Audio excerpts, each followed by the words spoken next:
الحمد لله الذي هدانا لهذا وما كنا لنهتدي لولا أن هدانا الله لقد جاءت رسل ربنا بالحق صلوات الله تعالى عليهم وعلى كل من اتبعهم بإحسان إلى يوم الدين.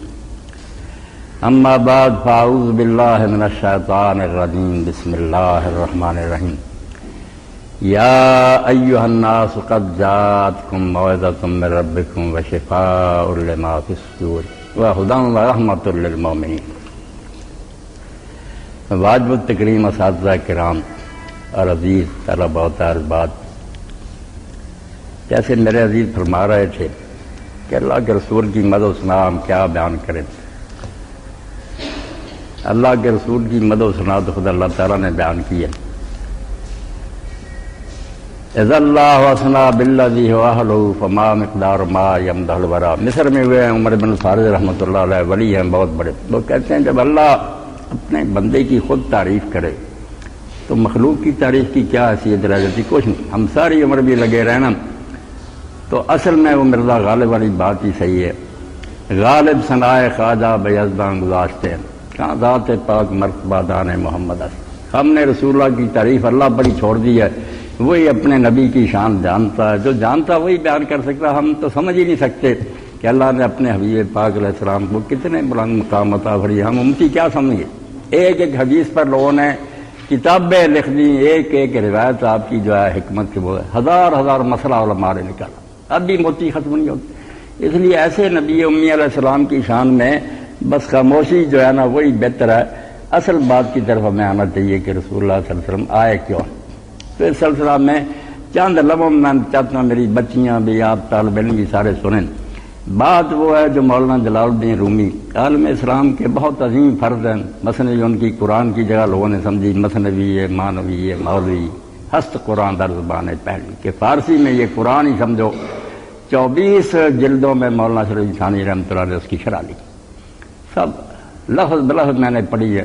تو رومی رحمۃ اللہ علیہ بہت سی باتیں چھوٹی چھوٹی حکایتوں کی طرح میں سمجھا دیتے.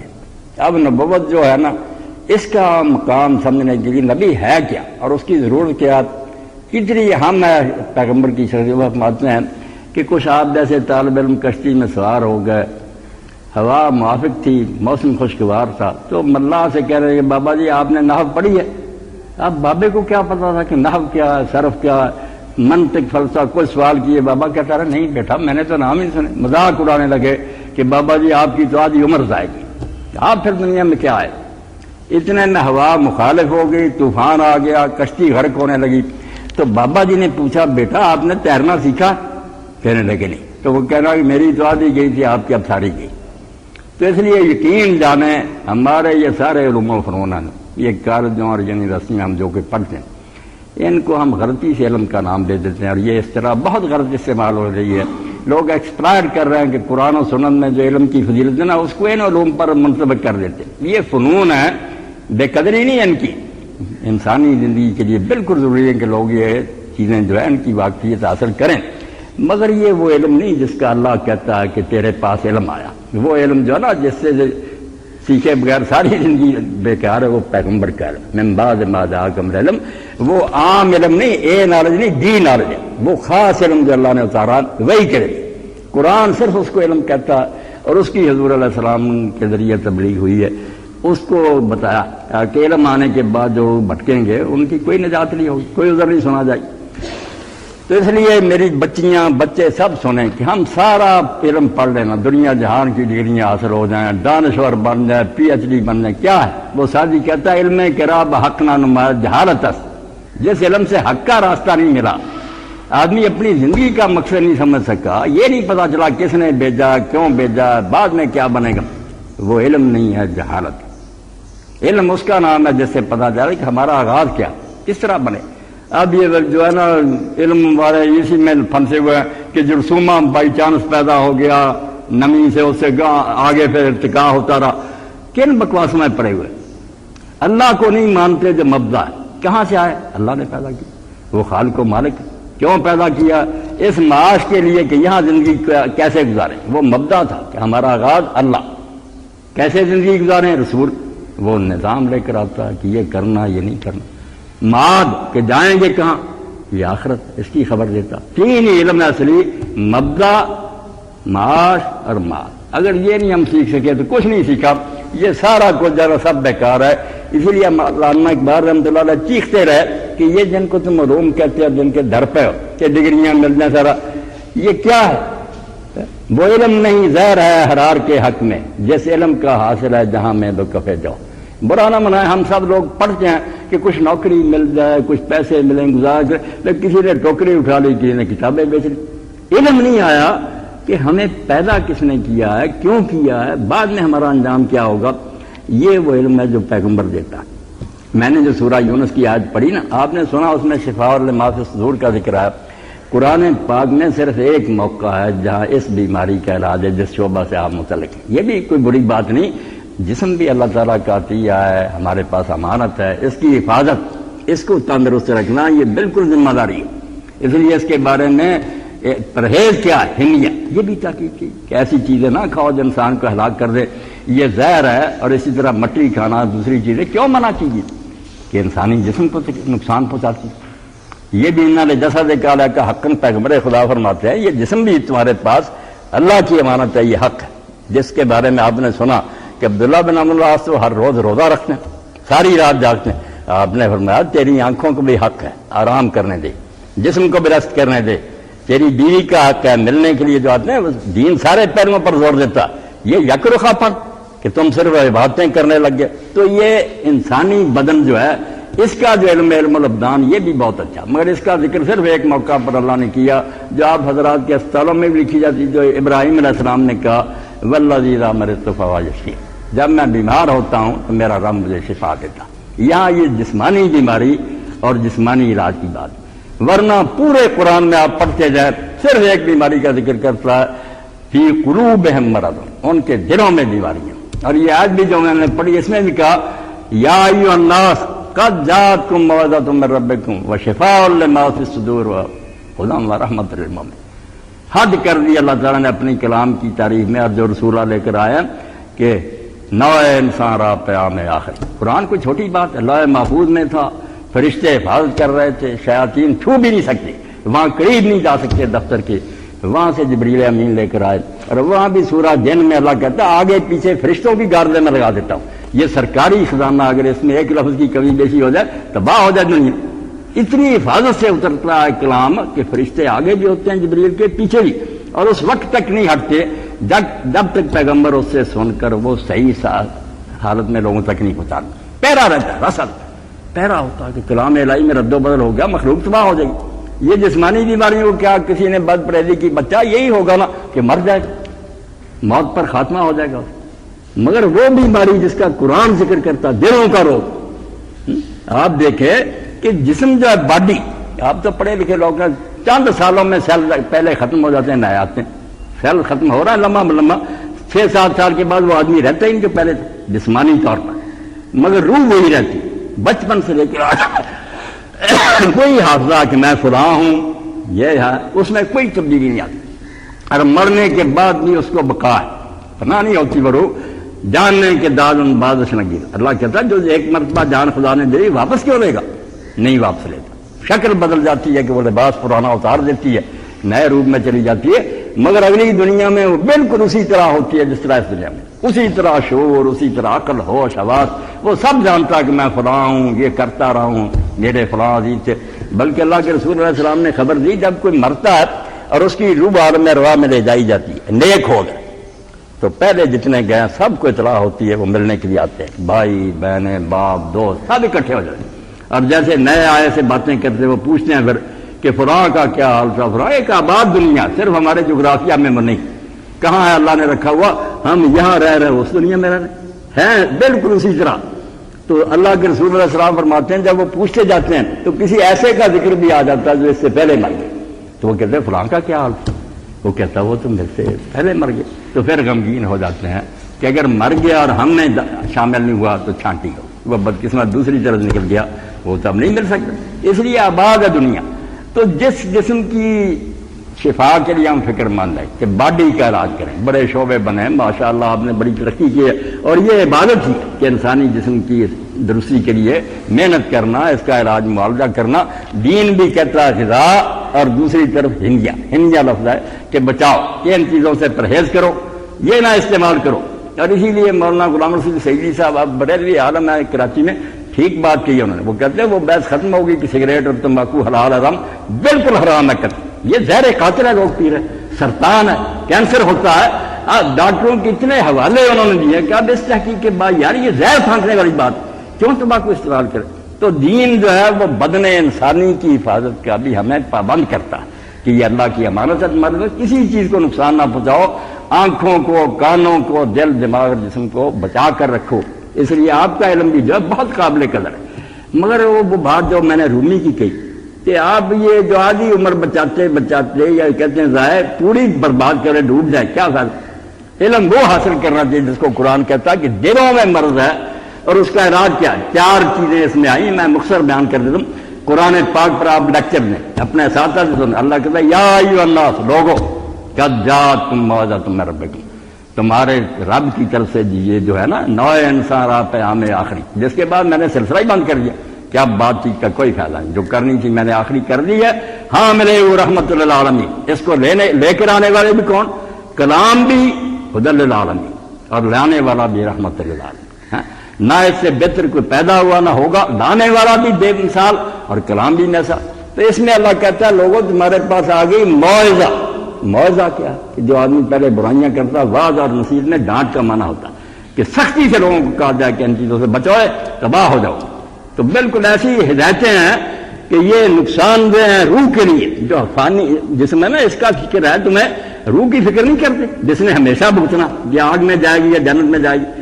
تو ایسی چیزیں جو نقصان پہنچاتی ہیں روح کو، اس سے ڈانٹا گیا. یہ موعظہ کہ پہلے تو بری عادتیں چھوڑو، مگر پھر اس کے بعد جو دل میں بیماریاں کہ ظاہری برائیاں تو چھوڑ دی، زنا چھوڑ دیا، چوری چھوڑ دی، یہ موعظہ ہو گیا.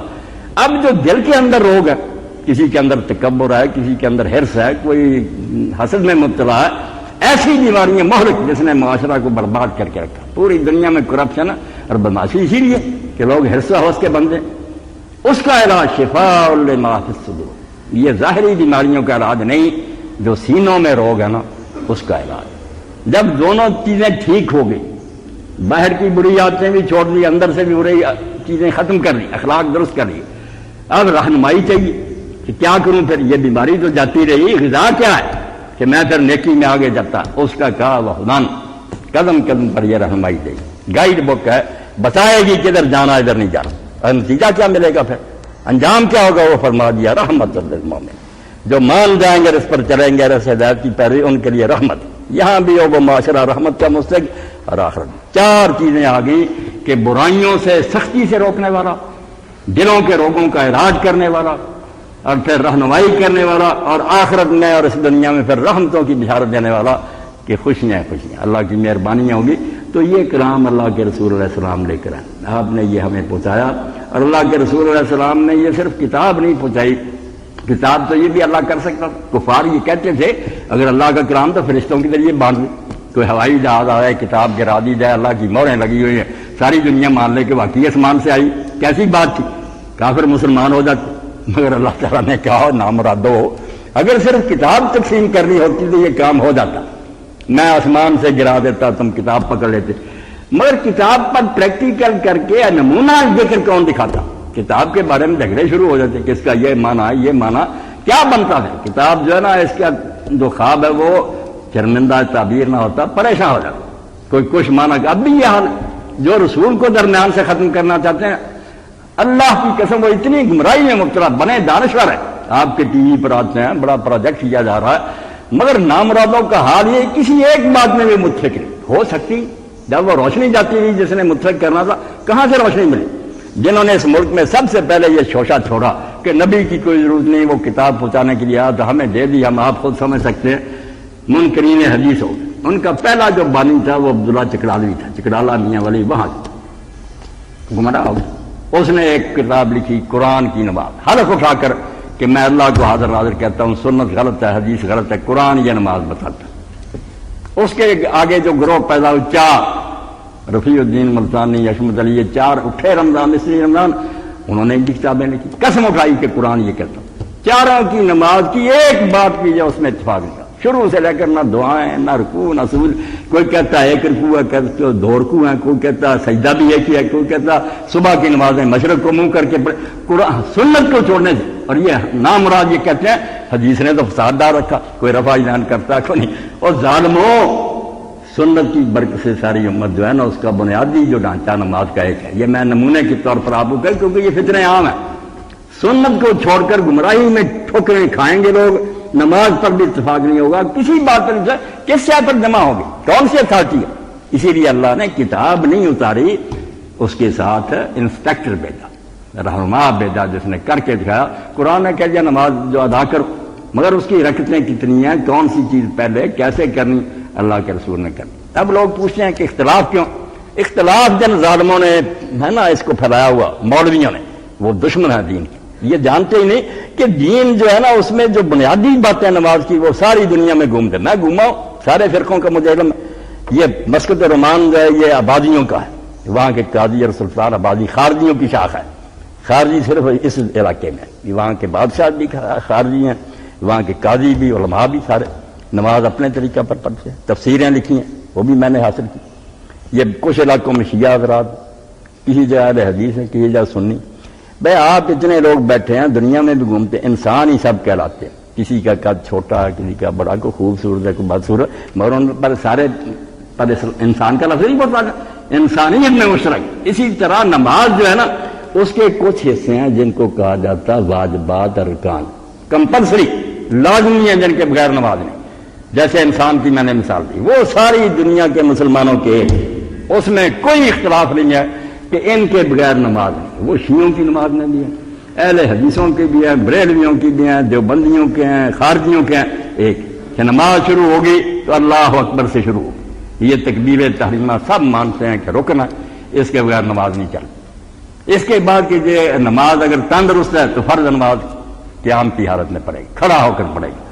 تیسری بات کہ اس میں سورہ فاتحہ اور ایک سورت پڑھے گا، رکوع کرے گا، پھر سیدھا کھڑا ہوگا، پھر سجدے میں جائے گا، پھر اٹھے گا، پھر دوسرا سجدہ، پھر درمیان میں بیٹھے گا، آخری رکعت پر بیٹھے گا، پھر سلام کہے گا۔ یہ وہ اجزاء ہیں، جیسے باقی اگر اختلاف دیکھیں تو انسانوں میں اتنے بچے بچیاں بیٹھے، کوئی گورا، کوئی کالا، کوئی بد شکل، کوئی، اس لیے اختلافوں کے بعد سب کو انسان کہتے ہیں۔ یہ حصے جو میں نے کہے ان میں سے کوئی گم ہو جائے پھر نماز نہیں ہو، پھر کوئی اور ہی ہے بات، اور اگر یہ موجود ہیں تو باقی سارے اختلافات ہیں وہ یہ ہے کہ درخت وہی ہے، شاخیں جو ان کا فرق ہو گیا، کسی نے کسی نے اپنے طرف سے نہیں گرا۔ آپ یقین رکھیں کہ سب مسلمانوں کی نمازیں رسول اللہ کی نمازیں، میں گارنٹی دیتا ہوں، اور بالکل جھوٹ بولتے ہیں کہ یہ پڑھی ہے نہیں پڑھی، کسی مسلمان گروہ کو کیا ضرورت پڑی تھی کہ اپنی طرف سے کوئی نماز نکال لے کہ پڑھے اور بعد میں کچھ بھی نہ ملے؟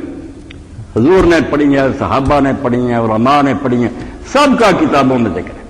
آپ مصنف ابن ابی شیبہ اٹھا لیں، آپ تمیز ابن عبد البر کی اٹھا لیں، آپ دیکھیں گے کہ بڑے بڑے تابعین جن پر سنت کا مدار ہے، جن کو ہم اہل سنت کہتے ہیں کہ چاروں اماموں سے پہلے سارا دین ان کے پاس ہے، مدینہ میں سعید بن مسیب تھے، کوفہ میں ابراہیم نخعی تھے، بصرہ میں حسن بصری تھے، محمد، سارے ہاتھ چھوڑ کر نماز پڑھتے تھے۔ کون کہتا ان کی نمازیت؟ بیوقوف لوگ کہتے ہیں، سب جانتے ہیں کہ ہاتھ باندھنا صرف ایک اچھا کام ہے، ورنہ اگر نہیں باندھتا نماز میں کوئی خلل نہیں، وہ ارکان ہونے چاہیے۔ پھر یہ ہاتھ یہاں باندھیں، ذرا نیچے باندھیں، ناک کے، سب کی روایت ہے، باندھنے والا چھوڑ دے یا یہاں باندھے، امام شافعی باندھنے کے قائل ہیں، مگر وہ کہتے ہیں اگر کوئی لٹکا لے اور سکون کے ساتھ کھڑا رہے بالکل وہ نماز اس کی درست۔ جو باتیں بالکل غیر ضروری تھیں کہ کھانے کے سلاد اگر ہو جائے سلاد اچھا کہ کھانا، اگر نہ ہو تو کھانا تو ٹھیک ہی، نمازیں ٹھیک ہیں جب ارکان اور شرائط موجود ہیں۔ دوسری چیزیں زائد ہیں، کوئی کر لے تو بہتر ہے، نہ کرے تو کچھ نہیں ہے، اس کا نقصان۔ یہ تھی حیثیت ان مسئلوں کی جس پر مناظرے ہوئے، ان گنت کتابیں لکھی گئیں، ہر مسجد میں یہی فطور ہے اس کی نماز نہیں ٹھیک ہوئی۔ بھائی کس کی نماز نہیں ٹھیک؟ کس کو کہو گے کہ وہ اس کے منہ میں آگ دینی؟ اگر کوئی امام کے پیچھے فاتحہ پڑھتا، یہ حضرت عمر پڑھتے تھے، ابو ہریرہ پڑھتے تھے، عبادہ بن ثابت، اتنے چوٹی کلو۔ جو نہیں پڑھتا وہ حضرت زید بن ثابت جو کاتب وحی تھے رسول اللہ کے، عبداللہ بن عمر، عبداللہ بن مسعود نہیں پڑھتے تھے۔ اور جو درمیان کی بات جو ہے کہ جن نمازوں میں امام اونچی آواز سے پڑھتا وہ سنو، جب دل میں پڑھتا ہے تو پڑھ لو پیچھے، یہ زیادہ صحابہ کا مطلب۔ اور یہ امام مالک رشا عقل کی بات بھی یہی، احمد معقول بات یہ ہے کہ جب اونچی آواز سے پڑھا سنا، جب خاموش ہے امام کیوں چپ رہیں گے آپ؟ کیا کریں گے؟ انتظار کرتے رہیں گے کہ اللہ اکبر کب کہتا نیچے گرے؟ بھائی پڑھتے رہو، الحمد بھی پڑھو، سورت بھی پڑھو، صحابہ کرتے. مگر اگر کوئی نہیں پڑھتا یا ہر نماز میں پڑھتا، نمازیں ٹھیک سب کی پیچھے سے دلیل ملتی ہے. تو مقصد یہ ہے کہ رسول اللہ کی سنت جامعہ لوگوں کو اکٹھا کرتی ہے. اس میں اگر اختلاف بھی ہے نا، کئی چیزیں آئی تو برکت ہے. ایک مرتبہ حضور نے ہاتھ دھویا وضو میں، صرف ایک مرتبہ، اور منہ بھی ایک مرتبہ پاؤں، یہ بھی ہو گیا کہ کم از کم درجہ یہ ایک مرتبہ آپ نے دھو لیا وضو ہو گیا. اگر 2 مرتبہ دھویا درمیانہ، تیسرا آخری، تیسرے کے بعد جو ہے وہ پانی ضائع کر، یعنی تینوں کام کر کے پیغمبر خدا نے دکھا دیے. اب صرف لوگ 3 پر ہی جمے ہوئے. آپ صحیح بخاری اور مسلم میں اللہ کے رسول نے تو برکت والا دین دیا کہ اگر دھل گیا اچھی طرح تو ایک مرتبہ پانی کافی، 2 مرتبہ کر لو 3. تو یہ چیزیں حضور کی جو مختلف ہیں، یہ کوئی تضاد نہیں، کوئی لڑائی نہیں، برکت ہے کہ آسانی ملی ہمیں کہ وہ بھی کام کر سکتا، دوسرا بھی کر سکتا. تو اللہ کے رسول یقین کرے. اصل سیرت نبی کا پیغام یہ ہے. یہ جو نا تعریف اور مدح، یہ تو جیسے میں نے عرض کیا میرا بچہ بھی کہہ رہا تھا کیا ہم اس میں کریں، ساری عمر گزارنے تعارف بھی نہیں شروع ہوگا. جو اللہ کی شان ہے کہ رسول کی شان ہے، جو رسول لے کر آیا، جو تعلیم ہمیں دی ہے، اس پر دیکھیں کہ وہ ہم اس کو سمجھیں، اس کو سیکھنے کی کوشش کرتے ہیں. میں نے وہ رومی کی مثال دے دی کہ آپ نے ساری ڈگریاں بھی لے لی ہیں تو بابے سے ٹھٹھے کر رہے تھے طالب علم کہ آپ نے صرف نہیں پڑھی، نہ آپ کی تعلیم عمر گئی. جب اس نے کہا تیرنا سیکھا، کہنے لگے نہیں، تو کہا تمہاری تو آپ ساری گئی ہے، تم ڈوب جاؤ. تو جس نے دین نہیں سیکھا، جو کچھ اللہ کے رسول لے کر آئے ہیں وہ کیا ہے طالب علم، کیا پروفیسر اور دانشور؟ وہ مادی جسم کی بات کرتا ہے جو مر کر مٹی ہو جائے گا. جو روح جس نے فنا ہی نہیں ہونا، جس نے ہمیشہ کے لیے نتیجہ بھگتنا، اس کی پرواہ کوئی نہیں. تو قرآن اور پیغمبر خدا علیہ الصلوۃ والسلام شفا لے کر آئے ہیں، مگر وہ شفا لما فی الصدور ہے. دلوں کے روگ جو ہے نا، فی قلوب مرض، دلوں میں بیماریاں، ان کا علاج کرتے ہیں. اور دل کی بیماریوں کا علاج کسی کالج کے پاس نہیں ہے، کسی یونیورسٹی کے پاس نہیں ہے، کتابوں میں کچھ نہیں. پیغمبری آپ یقین جانیں پوری دنیا نئے سے نئے حکومتیں لے آئے، آرڈیننس جاری کریں حکمران، نیت بھی نیک ہو، لوگوں کو نیک نہیں بنا سکے. عقل یار ہے 100 بیس بنا لے، کیا کریں گے؟ آئین میں کوئی دفعہ دیکھ لیں، کوئی نہ کوئی وکیل جو اس میں سے نکال لے گا گنجائش. اس کی حفاظت دل کی جو ہے نا، جو اللہ کے رسول نے کہا کہ تمہارے جسم میں ایک ٹکڑا ہے، اگر وہ ٹھیک رہا تو سارا جسم ٹھیک رہے، کوئی تمہارا غلط کام نہیں کر سکتا. اور اگر یہ خراب ہو گیا، علاج ہی نہیں ہونا. کتابیں چاہتے رہو، انسان نہیں بن سکتے. آپ پڑھی لکھی ہیں بچے، یہ دیکھنے کارپوریشنوں کے چیئرمین جن سے بڑا کوئی بھی نہیں پڑھا وہ لوٹتے اور سراغ بھی نہیں جرم کا چھوڑتے، ایسے چلاک ہوتے. علم سے صرف انہوں نے بے ایمانی کرنی سیکھے، کچھ نہیں ہوا. اور دوسری طرف جو عرب کے امیین تھے، کوئی پڑھے نہیں، کوئی کتاب نہیں تھی، کسی مدرسے میں نہیں گئے، حضور نے کوئی اسکول اور کالج نہیں کھولا، ایک قرآن ہی تھا جو آپ پڑھتے تھے، صحابہ کو بھی سکھاتے تھے، وہ بھی آگے لوگوں کو سکھاتے تھے. مگر یہ دلوں کی بیماریوں کا علاج ہے، جسمانی بیماریوں کا نہیں، دلوں کی. ضمن ہے کہ اگر آپ کچھ دم درود کرنا، میں نہیں کرتا، اللہ کے فضل سے شفا ہوتی ہے، مگر وہ ثانوی ہے، سیکنڈری ہے. اصل مقصود جو ہے دلوں کی بیماریوں کا علاج. جب آپ نے یہ سور پھونکا، اتنا بغل زور سے بجایا کہ اگر کوئی بلانا بھی چاہے بلانا، آواز ہر طرف سے آئے کہ ان اللہ بما تعملون بصیر، جو کر رہے ہو خدا دیکھ رہا ہے. کہیں آ جاتا تھا اللہ کو علم ہے جو تم کرتے ہو، کہیں آتا تھا انما تجزون ما کنتم تعملون، جو کرتے ہو اس کا نتیجہ بھگتنا پڑے گا. اسی لیے قرآن بیٹا کتابوں کی طرح کی کتاب نہیں ہے. کتاب ہوتی تو جیسے پہلا چیپٹر نماز ختم ہوتی، پھر روزے کے مسئلے، بالکل اس میں ملے جلی باتیں آتی، ابھی کوئی بات چل رہی پھر دوسری آ جاتی. مگر اصل زور جو ہے فقہ کی کتابوں کی بجائے الگ ہے کہ مسئلہ اگر طلاق کا بھی بیان کر رہا ہے، نکاح کا کر رہا ہے، یہ بات آئے گی کہ اللہ دیکھ رہا، تم نے اللہ کے سامنے پیش ہونا. نکاح ہو رہا ہے، اللہ کے رسول علیہ السلام وہاں خطبہ نکاح پڑھ رہے ہیں، اب وہ بھی رسم بن گیا کہ مولوی حضرات آتے ہیں خاموشی سے پڑھتے ہیں جیسے کوئی جرم ہو رہا، کسی کو پتہ نہیں چلتا محفل میں کہ کیا مولوی صاحب نے پڑھا، اور شاید وہ بھی نہ جانتے. دعا کرو جی نکاح ہو گیا، لعنت ہے ایسے نکاح. اور یہ سپیچ ہے، تقریر کرو ایک بچی کی سنیں کہ کون سا سفر شروع ہو رہا، یہ بچہ بھی جانے کہ کیا ذمہ داریاں ہل جائیں. 3 صورتوں میں سے آپ نے آیتیں چھانٹی اور پڑھا ان کو، جن میں دیکھیں موقع خوشی کا، شادی کہتے ہیں خوشی کا، اس سے بڑی خوشی کیا ہوگی. مگر اللہ کا رسول پڑھ رہا یا ایھا الذین آمنوا اتقوا اللہ حق تقاتہ ولا تموتن، کہیں یا ایھا الناس اتقوا ربکم، کہیں واتقوا اللہ الذی تساءلون بہ، یا ایھا الذین آمنوا اتقوا اللہ وقولوا قولا سدیدا، اتقوا اللہ سب کو سنایا جا رہا کہ یاد رکھو یہ دنیا کا دھندا نہیں ہے کہ تم ایک دوسرے کے ساتھ جس طرح چاہو گزار لو تو بس قصہ ختم ہو جائے گا. یہ آخرت کا معاملہ ہے. ان اللہ کان علیکم رقیبا. اللہ اس وقت اس مجلس میں موجود ہے, وہ دیکھ رہا ہے کہ ایجاب و قبول کس نیت سے ہو رہا ہے. اگر بعد میں ہیرا پھیری ہوئی نا کہ بچی بھی کسی اور کو دیکھتی رہی اور تم بھی اور کو تلاش کرتے رہے تو تم نے خیانت کی ہے اور خدا کے ہاں اس کا جواب دینا ڈرا دیا اللہ کے رسول. تو یہ ہے قرآن جو عام کتابوں کی طرح نہیں بیان کرتا. اس میں اسی لیے ایک مرتبہ نہیں اتارا گیا. یہ تو خطبے ہیں, تقریریں ہیں جو مختلف موقع پر اٹھنی کہ جیسے حالات تھے رسول مدمے میں پھر پڑھتا اور بالکل کیونکہ وہ مناسب حال ہوتی تھی, بات موقع کی بات دلوں میں اتر جاتی, ان پڑھ بھی سمجھ جاتے. جب بدوؤں تک کو آپ نے سمجھا دیا, وہی لوگ جو زنا کرنے کو کمال سمجھے اور بڑے بڑے قصیدہ گو, اب بھی کتابوں میں ہم وہ لٹریچر کی حیثیت سے پڑھتے ہیں سبا ملکات, تو بدماشی کی باتیں میں آپ کیسے کہتا کہ میں نے فلاں اور کس طرح جگایا, لے گیا تیروں میں یہ کیا, کوئی برا نہیں جانتا, کعبے میں لٹکائے گے. مگر جب اللہ کا رسول آیا اور فرمایا ولا تقربوا الزنا انہ کان فاحشا وساء, زنا کے قریب نہ جانا یہ بہت بڑا راستہ اور خدا کے ہاں بہت اس کی پکڑ ہے, توبہ کر. کہاں گئے؟ میں ایک آپ کی خدمت میں عرض کرتا ہوں کس طرح رسول نے تربیت کی. ہم آپ کی جو ہے نا محنت اور آپ کا جو کر رہا ہوں اس کی داد نہیں دے سکتے. یہی جو ہے بچہ درود پڑھ رہا, درود کیا فارسی یہ لفظ اصل میں صلاۃ ہے جو قرآن کا لفظ, تو درود اور صلاۃ دونوں کا معنی ستائش, بلے بلے کہنا, شاباش دینا, تعریف کرنا. یہ ہے کہ آپ نے دیکھا کسی کھلاڑی نے بہت اچھا, آپ کہتے ہیں شاباش شاباش شاباش, اس کو عربی میں کہتے ہیں صلاۃ. اللہ اور فرشتے جو حضور پر صلاۃ کرتے ہیں وہ کوئی تسبیح میں نہیں پھرتے, داد دیتے ہیں کہ واہ محمد جو تو نے کر دیا صلی اللہ علیہ وسلم, کون کر سکتا. اللہ نے داد دی, رسول اللہ کے فرشتے داد دیتے, اور ہمیں بھی حکم ہوا کہ تم اپنے رسول کو داد تو دو. اور ہم داد اور کیا, جیسے ہمارے پلے کیا, ہم اللہ کو کہتے ہیں کہ اللہ ہمارے پلے تو کچھ نہیں, جو آپ نے محنت کی اللہ سر دے رہا ہماری طرف سے نا, تو یہ فریضہ سر انعام دے, آپ پر رحمت نازل کریں. آپ بھی بچے کو کہتے ہیں شاباش, کیا ترجمہ, شاد باش, خوش رہے, دعا ہی کر سکتے تھے, اور کیا آپ بچے کو دے سکتے. اسی طرح اللہ کے حضور ہم دعا کرتے ہیں کہ اپنے رسول کو تو ہی صلاح دے. واقعی حضور نے کمال کر. اب نبی کریم صلی اللہ علیہ وسلم تشریف فرما تھے, صحابہ موجود تھے, ایک نوجوان آیا, وہ صاف دل کے لوگ تھے, علاج چاہتے تھے اپنا, جیسے آپ کے پاس علاج کے لیے, مگر روحانی علاج کے لیے آتے تھے. بچے نے کوئی شرم نہیں کی, کوئی نہیں ہچکچایا, اس نے کہا اللہ کے رسول مجھے زنا کی اجازت دے. نوجوان تھا, اس نے کہا مجھے زنا کی اجازت دے. کوئی ادھر سے اٹھا, سوٹا لیا, کہ جوتی اٹھائی, آپ نے کہا بیٹھ جاؤ آرام سے, سب کو بٹھا دیا, کچھ نہیں اسے کہا, پاس بلا کر کہا, بڑی حکمت سے بات کی آپ نے. فرمایا بیٹا اگر کوئی شخص میرے سے کہے, اس کا نام لے کر کہا کہ میں اس کی بہن کے ساتھ زنا کرنا چاہتا ہوں, مجھے اجازت دے دیں, میں اجازت دے دوں تو برا تو نہیں منائے. اب اندر کا جو انسان تھا وہ جاگا, اس نے کہا توبہ توبہ, لا کے سر اڑا دوں.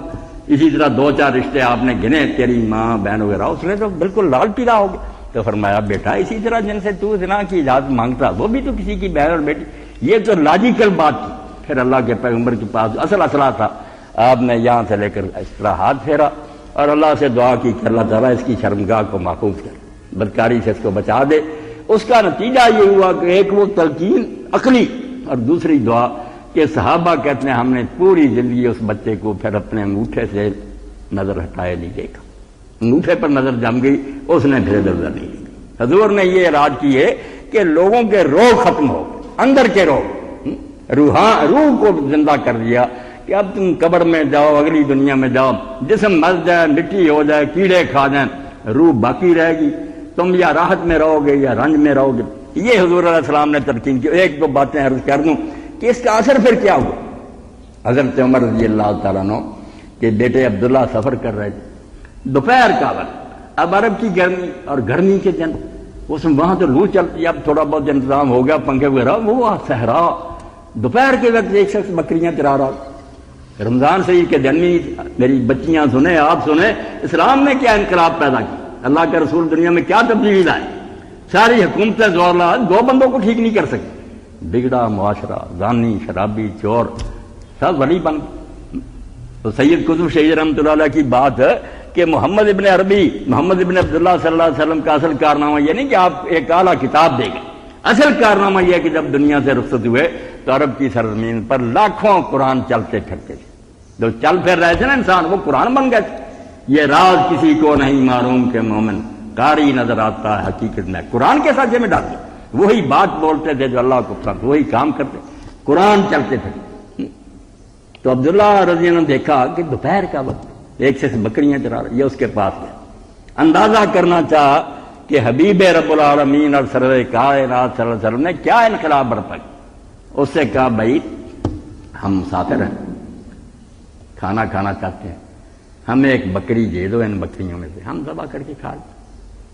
اب اس نے کہا حضور میں غلام یہ بکریاں آقا کی ہیں میرے پاس امانت ہے میں آپ کو اس کی اجازت کے بغیر کیسے دے سکتا.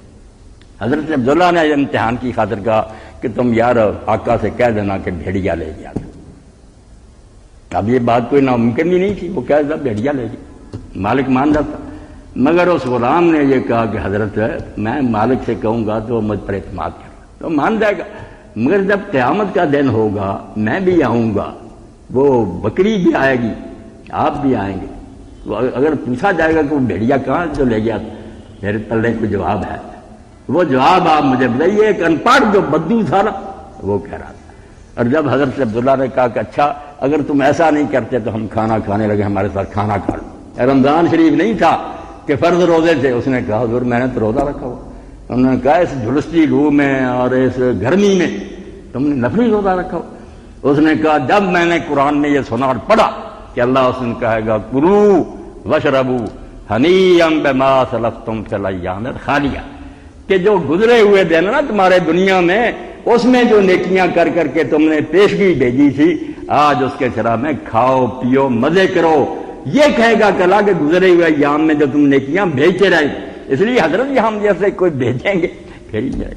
اندازہ کریں ہم تو خالی کھلی بات کرتے ہیں کھانے کھاتے ہیں مولوی اور مٹھائیاں وغیرہ درود شریف پڑھو سلام پڑھو. مزہ تو اس وقت حضرت عبداللہ کو درود شریف پڑھنے جایا جب انہوں نے سنا انہوں نے کہا اللہ کے رسول کروڑوں درود و سلام آپ پر کیا ایسے بدو یہ جاہل ڈاکو اور چور کہ کہتا اگر میں اگر روزہ نہ رکھوں اگلی دنیا میں کیا ملے گا نفلی روزہ اور اگر میں بکری دے دوں تو قیامت کو کیا جواب دوں.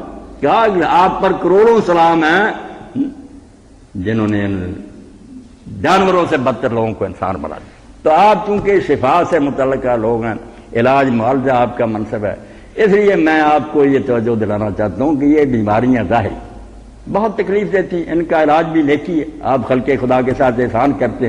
حضور نے فرمایا طبیب نہ اپنے آپ کو کہا کرو طبیب تو اللہ تم رفیق کہا کرو. رفیق تم دوست ہو ساتھی ہو رفیق بن.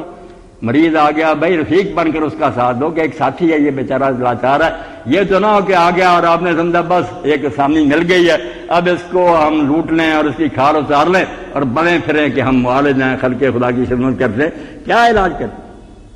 آپ مہذب ڈاکو ہو گیا اور کیا ہوگا بجائے اس کے آپ یہ روحانی طب جو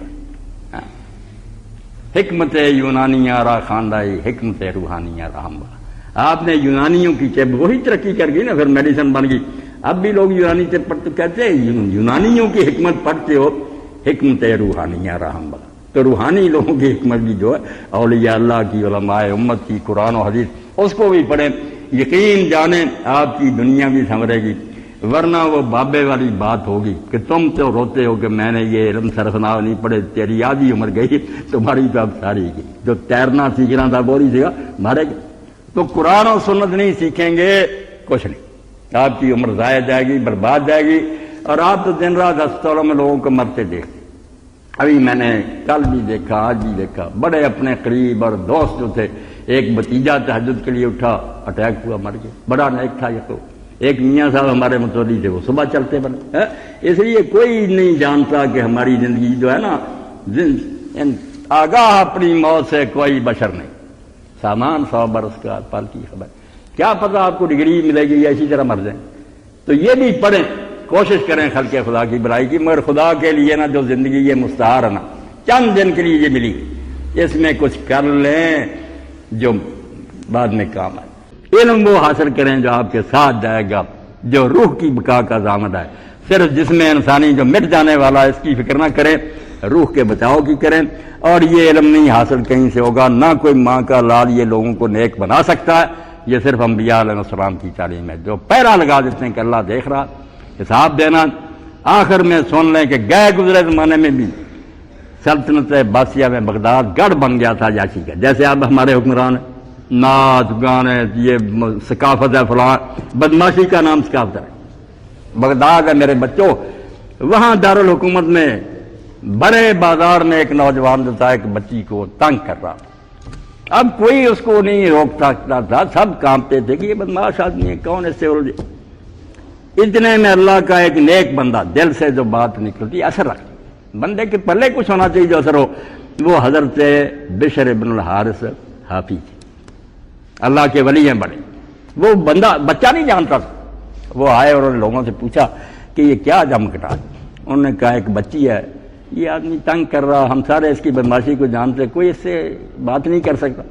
تو حضرت اس کے پاس گئے اور ایک بات اس کے کان میں کہی، چلتے بنے، مگر آپ بچوں بچیاں سب سنیں، وہ بچہ بے ہوش ہو کر گئی۔ لوگوں نے اٹھایا، اس کا سر سہلایا، تھوڑی دیر بعد ہوش آئی تو اس نے کہا یہ بندہ کون تھا؟ انہوں نے کہا تو نے بشر کا نام سنا؟ اس نے کہا سنا تو ہے کہ شہر کے بہت بڑے ولی، کبھی ملا نہیں۔ انہوں نے کہا یہ بشر ہی تھی، تجھے کیا کہا؟ اب ایک چھوٹی سی بات، بہت نسخہ سادہ تھا، انہوں نے کہا میرے کان میں، انہوں نے کہا کہ بیٹا تو کیا کر رہا ہے، تیرا رب تجھ کو دیکھ رہا، جو تو کر رہا ہے تیرا رب دیکھ رہا اور تو اس کا حساب دے گا۔ آخر مسلمان کا بچہ بخار میں مبتلا ہو گیا اور میرے عزیز و بھائیو 7 دن بخار میں مبتلا رہ کر مر گیا۔ اثر ایسا ہوا، کانپ گیا کہ تو کیا کر رہا، تیرا خدا دیکھ رہا۔ اب یہ سبق بھول جاتے ہیں نا، قرآن سے صرف آپ کو یہ ملے گا، لمبی چوڑی باتیں نہیں، یہ آئے گا بار بار کہ اللہ تمہاری سب حرکتوں سے واقف ہے، وہ سب کچھ دیکھ رہا ہے، اس کا حساب تم نے دینا۔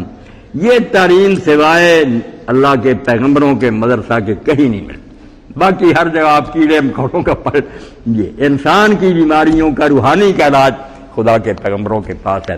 اور جو یہ قرآن کی تلاوت شروع کر دے، پڑھنا شروع کر روزانہ، اس کو آپ ناشتہ سمجھیں، 1-2 آیت یہ سپارے نہ ختم کیا گئے، اور بغیر سمجھنے کے پڑھنے کو اپنے لیے جرم سمجھیں۔ آپ کوئی کتاب بغیر سمجھے پڑھتے ہیں، انگریزی کی نہیں ڈکشنری کنسلٹ کرتے ہیں، کسی استاد سے پوچھے، قرآن مظلوم رہ گیا کہ پڑھتے گا اور ساری عمر کے بعد بھی پوچھو پروفیسر صاحب کیا پڑھا، بس یہ برکت ہے۔ اور برکت کیا یار، آپ نے کچھ بھی نہیں سمجھا کہ اللہ آپ سے کیا کہے۔ ابن مسعود کی طرح بنو، وہ کہتے ہیں جب یا ایھا الذین آمنوا آتا میں وہاں روک کر کہتا ہوں لبیک اللہم لبیک، اے اللہ تو مجھے کہہ رہا کہ ایمان لایا تو یہ کام کرو، میں حاضر، یہ کروں گا، اور کرتے۔ اس لیے قرآن پڑھنا شروع کرو تھوڑا تھوڑا، ترجمے اور تفسیر کے ساتھ، پھر کایا پلٹے گی، آپ دیکھیں گے دنیا میں بھی سکون، لذت، اطمینان، یقین جانے مٹھائیوں سے، دولتوں سے، خزانوں سے آپ کو مدانی آئے گا جو قرآن سے آئے گا۔ ابھی جب میں نے بیان کیا کہ امام نبوی اتنے بڑے امام ہیں، 10 سال کا تھا، بچے ضد کرتے تھے ہمارے سامنے میں کہ وہ نہیں شامل ہوتا تھا، مجبور قرآن پڑھتا رہتا، سیکھ لیا تھا شروع سے، زبان عربی، آخر دکان پر بٹھایا، وہاں بھی سودا بیچتا تھا، قرآن پڑھتا تھا۔ تو ایک عالم دین نے کہا کہ یہ بچہ ضرور کسی دن عالم ہوگا، بہت بڑا۔ تو باپ نے کہا تو نجومی ہے؟ اس نے کہا نجومی نہیں، قرآن سے جو اس کا شغف ہے نا، پیار بتاتا کہ، اور واقعی اتنا بڑا امام بنا، محی الدین یحییٰ ابن شرف نووی، مسلم کا اشارہ ہے، بخاری کا، دنیا مانتی ہے کہ یار نووی جو تھا وہاں دمشق کے بعد اتنا عالم۔ تو قرآن کی طرف آ جائیں للہ، آپ دیکھیں گے کہ کثریں نکل جائیں گے، آپ کے علم جو ہیں دنیاوی ان میں بھی برکت ہوگی، اللہ ساتھ دے گا۔ اور اس میں آپ آخر میں کہہ دوں کہ سر پر ہاتھ رکھ کر 11 مرتبہ ہر پروفیسر اور بچہ نماز جب پڑھے اپنے سر پر ہاتھ رکھے اور یہ کہہ دے یا قوی ہو یا قوی ہو یا قوی، انشاءاللہ اس کا حافظہ کمپیوٹر کی طرح ہو، 2 یاد پڑھے گا، حافظہ قوی ہو جائے گا اور یادداشت اس کی مضبوط ہوگی۔ اللہ مدد کرے گا کہ یا قوی ہو یا قوی ہو، اے اللہ تو خود قوی ہے، طاقتور ہے، میرے حافظے کو طاقتور بنا دے۔ تو آ جائیں اللہ کی طرف، اس کے رسول کی تعلیم کی طرف۔ رسول واقعی ایسا ہے کہ اس سے محبت، آپ نے فرمایا اللہ کی قسم کوئی شخص مومن نہیں ہو سکتا جب تک وہ اپنے ماں باپ اولاد ساری دنیا کے لوگوں سے بڑھ کر مجھ سے محبت نہیں کرتا۔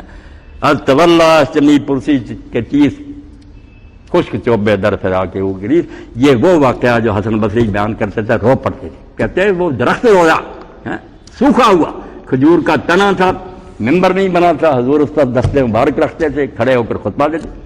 ایک انصاریہ عورت نے کہا حضور آپ کو تکلیف میں ممبر نہ بنوا دوں؟ اس کا جو غلام تھا وہ نجار تھا، بڑئی تھا، اس سے کہ اگر ممبر 3 دنوں کا بنا دیا حضور ممبر پر چلے گا۔ اب وہ اقبال کہتے ہیں دیکھ اللہ کے رسول کی محبت کا کیا حال ہے کہ وہ بے جان طرح تھا، جان بھی نہیں تھی، مگر جب حضور پاس سے گزر گئے ممبر پر چلے گئے تو اتنی اونچی آواز سے وہ ستون رویا جیسے کوئی بچہ جو ہے نا اونٹنی کا اپنی ماں سے بچھڑ گیا، زاروں زار رویا۔ ساری مسجد نے آواز سنی، حضور اترے اور پیسہ لگا دیا، پھر آہستہ آہستہ سسکیاں بھرتا ہوا خاموش ہوا۔ تو اقبال کہتا اور یہی حسن بصری کہتے کہ کھجور کا تنا حضور کی جدائی میں رو، تم تو انسان ہو، تمہارے سینوں میں اللہ نے دل رکھا، تمہیں حضور کی یاد نہیں ساتھ، مدینے جانے کا کبھی خیال نہیں آیا، حضور کے روضہ پاک پر حاضری کا کئی ذوق نہیں پیدا ہوا۔ تو بات اصل میں یہ کیا تولا چنی پرسی تھی، نبی کی محبت کا کیا پوچھتے ہو؟ خشک چوبے در فرا کے اگڑے، وہ خشک لکڑی حضور کی جدائی میں روئی، کلمہ کو مسلمان نہ روئے، دیر رات رونا چاہیے۔ کہاں تھے وہ جامی جن کے بارے میں علماء نے کہتا حضور نے خواب میں کہا مدینے کے حاکم کو کہ جامی کو نہ میرے روضہ پر آنے دے، یہ مر جائے گا۔ یہ اگر حاضر ہوا نا تو اس نے جب دے پڑھا ہزاراں جانے مشتاقاں دراں جا فدائے روضہ خیر البشر، کہ ہزاراں جانے جو ہیں عاشقوں کی حضور کی قبر پر نثار کر دیں، وہاں سے لوٹ کر آنا، وہاں مر جا، ہزاروں جانے وہاں قربان کرا، نبی کا روضہ پھر بچھڑ کر آ گیا۔ یہ جامی رحمۃ اللہ علیہ کی بات۔ تو یقین جانے یہ محفلیں اور سیرت نبی وغیرہ جو یہ رسمی نہیں رہنی چاہیے، یہ نہیں کہ کاروائی اور لکھ لیا کہ ہوا تھا، کوئی سیکھے کہ رسول کس لیے آیا، کیا دے گیا، کیا اس کا مقام ہے، اور کیسا ہمارے اس کے ساتھ بالکل 24 گھنٹے کا رابطہ ہونا چاہیے کہ جو قدم اٹھانے لگے پوچھے کہ حضور اس بارے میں کیا کہا، زندہ تعلق نبی کے ساتھ۔ یہ نہیں سال بعد یاد آیا کہ حضور پیدا ہوئے تھے، نہیں، حضور ہر وقت ہمارے ساتھ رہنے چاہیے، گائیڈ کیے تھے کہ ہم ہر وقت پوچھیں کہ اللہ کے رسول کیا فرما گیا۔ تو اللہ توفیق دے، آپ کے علم میں بھی اللہ برکت دے، دنیاوی علوم بھی آپ کو نصیب کرے، مگر یہ جو ہے نا تیرنے والا علم جس سے پار ہونا، اس کو بھی آپ سیکھیں۔ مسلمان کا اصل علم یہ ہے، ورنہ علم کہ راہ بحق نہ نمایاں جہارت ہے، کتابوں کا آپ پر پشتارا لا دیا گیا، ڈھیر لا دیے گئے، مگر یہ علم حاصل نہ ہوا تو ساری زندگی کاٹ گئی۔ وآخر دعوانا ان الحمدللہ رب العالمین وصلی اللہ تعالی علی عبد اللہ ورسولہ خاتم النبیین سیدنا و نبینا و مولانا محمد وعلی آلہ وصحبہ اجمعین۔